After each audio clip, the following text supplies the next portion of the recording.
पौराणिक कथाओं के अनुसार यह वह समय था जब भगवान शिव और माता पार्वती का विवाह नहीं हुआ था। हिमालय की पुत्री पार्वती शिव को पति रूप में पाने के लिए घोर तपस्या कर रही थीं, लेकिन इस दौरान भगवान शिव भी गहरी साधना में लीन थे। देवताओं के राजा इंद्र चिंतित थे, क्योंकि असुर राज ताड़कासुर का वध केवल शिव पार्वती के पुत्र द्वारा ही संभव था। यदि शिवजी का विवाह न हुआ तो ताड़कासुर को कोई पराजित नहीं कर सकता था। इसी कारण इंद्र और अन्य देवताओं ने शिव की तपस्या भंग करने के लिए कामदेव को भेजा। कामदेव प्रेम और आकर्षण के देवता थे। उन्होंने भगवान शिव की ध्यानावस्था को भंग करने के लिए अपने पुष्प बाण से उन पर प्रहार किया।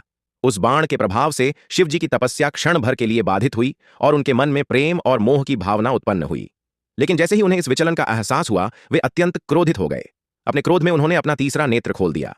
शिव के तीसरे नेत्र से निकली ज्वाला में कामदेव भस्म हो गए। कामदेव की मृत्यु से उनकी पत्नी रति अत्यंत दुखी हो गईं।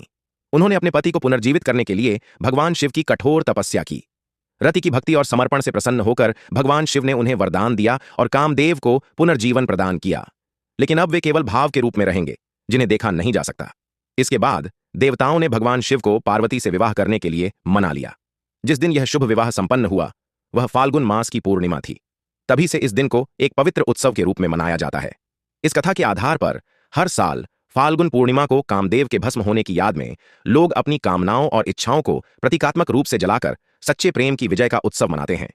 यही उत्सव आज के समय में होलिका दहन और होली के रूप में प्रचलित है, जो प्रेम, त्याग और सच्ची भक्ति का प्रतीक है।